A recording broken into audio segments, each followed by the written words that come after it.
just lost that one. Hi guys, my name's Jason and this is my abandoned school. Welcome to another Side Quest Friday. So the past week has been kind of rough because it's been raining a lot here and we haven't been able to get a lot of work done. But a couple of things that we want to get done is to power wash at least some of the gutters, get those prepped and get those ready for, recoating. So in event of that, we have picked up this big barrel. This is a 55-gallon barrel I got off of Facebook Marketplace. It used to hold olives. I bought it from a nice woman that owns an Italian restaurant. And today what we're going to do is we're going to try to convert this into a makeshift rain barrel slash water supply. So what we have for this is we have our 55-gallon barrel. We bought a spigot off Amazon, and we have a step drill. And we have some various wrenches and stuff to kind of bolt everything together. So hopefully once this is done, we'll be able to hook up our power washer to this and be able to draw water from this. If that is not able to draw water from it, we might have to drill a hole in the top and run an air compressor to it to kind of pressurize this to simulate household water. So let's get started. So the first thing we kind of want to do, this is actually really simple. We want to find a place to put this spigot. So I kind of want to put it closer to the bottom, but there's a couple of things. Number one, I have to be able to reach into this to get to the bottom to screw this backing plate on. And two, we don't necessarily want this to be too high because we don't want like a couple gallons left over in the bottom of the barrel that we can't use. But also at the same time, we want to be able to attach the garden hose on it so it's not hitting the ground. So if I put it too low, the garden hose is going to attach to it and it's probably going to hit the ground. So we'll have to elevate it, which will be negative to us as well. So I'm thinking maybe like here, we're going to probably lose maybe 5 or 6 gallons at the bottom, but this allows the garden hose to go on it well. And then later on, when we do use this as, let's say, a rain barrel, it'll give us a little bit of sediment space before this clogs up. So let's get out our drill and just make a mark right here. So I've grabbed the drill and we're going to give a rough estimation of where we want this again, maybe around here-ish. I think that should be fine. And we're just gonna go ham and drill this. Hopefully it's not too difficult. Wrong direction. All right, that's like butter. So that has gotten to a point where this is centered, but you see we need a bigger hole. So we're gonna put the bigger step drill on. Hopefully I don't fall in this during this video. And we're gonna get it big enough so that we could put this guy in. And this guy has 2 gaskets also, kind of wedged back there. All right, let's give this a shot. Since this isn't a very precise tool, we're just going to test how much. I think one more and then we should be able to. That might be even too much. Oh, perfect. There we go. That is perfect. Now, I just need to put the washer on. All right, and put that in, and then we need to get this on the other side, which is going to be difficult. Oh, it still smells like olives in there. I'm sure if you can see how far we need to go in there to get that on. Hopefully I don't fall in here. Oh, it smells like olives. I'm not a huge fan of olives. Oh, and this is reverse threaded for some reason. This would be a lot easier if there's multiple people here, but there are not.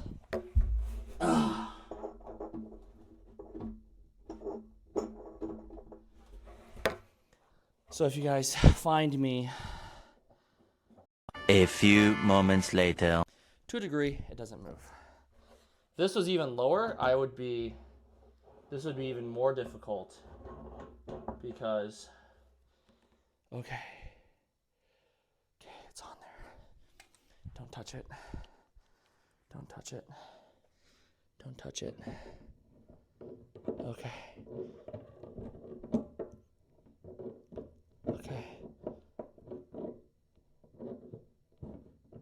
Okay, I think that's going to be tight enough. I mean, we're not trying to,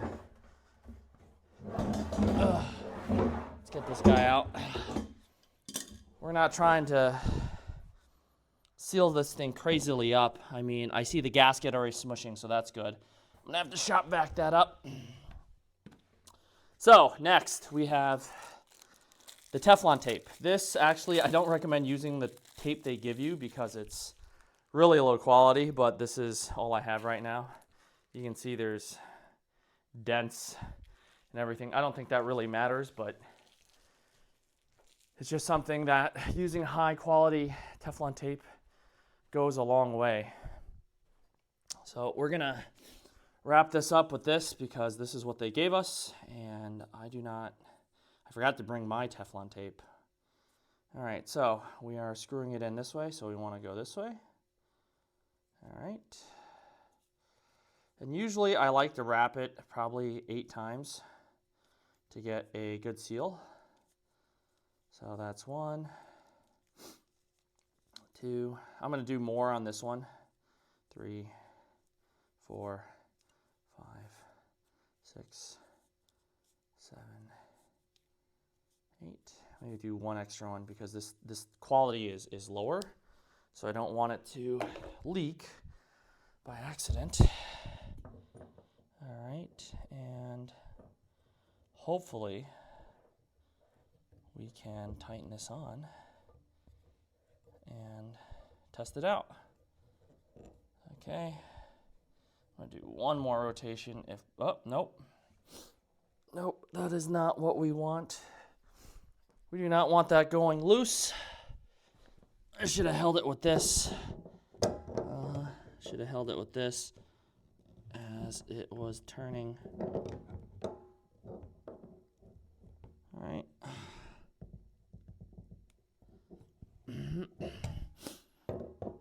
Okay, and then actually we want it to probably go this way. That way, when it's shut off, the valve faces upward. I'm gonna try to tighten that just a little bit more. I don't know if it's gonna make a difference or not, but just to give it a little bit more tightening. A few moments later. Okay, it's on. It's on.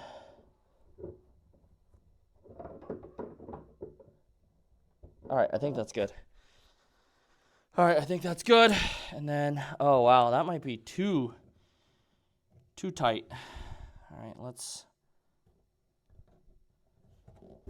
well, the gasket has completely popped out. Well, not completely, but popped out to a little bit. So let's see the inside. Inside looks okay. All right, I guess it's time to kind of test this. So I'm going to go grab my water. You can kind of see the spigot in there. And now it is time to fill it up with water. So I have brought a big 5-gallon jug of water, which might not even fill up to that point. All right, so 5 gallons of water completely wasted because it's not going to reach. But the good news is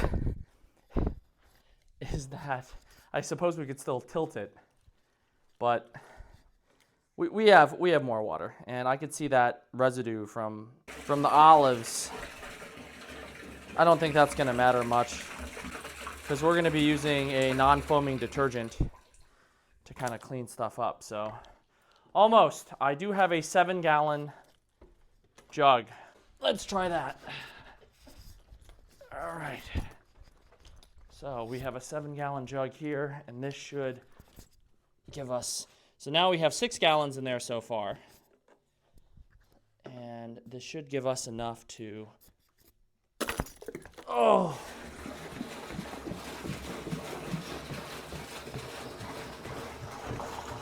it's covering the spigot. It's not leaking on the floor. That's good news.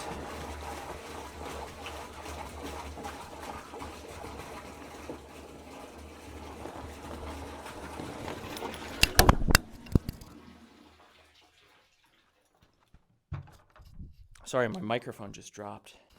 We are fully submersed. And we don't really want to go too much higher just because we still have to transport this to the 3rd floor. So this is going to be super heavy. All right, let's just give it a light test. See a jar open. Water is indeed coming out of it, and it is not leaking. Now we just got to figure out if this is enough pressure for this to draw from, or do we need to add pressure to it? The lid obviously will have to be vented because if I cap this, it's going to be negative pressure in here, but there is a little breather cap here. And that's a wrap, guys. Sorry for the short video. It's just this week has been super hectic. We have a bunch of other things happening. A lot of things are on order. Roofing materials on order. It's been raining, so there's really nothing we can do outside for the last week. It's just been pouring rain. So I'm hoping that we'll be able to get back on track on Monday. We'll be prepping our gutters on Monday and getting everything ready. So have a good weekend and hope to see you guys next week.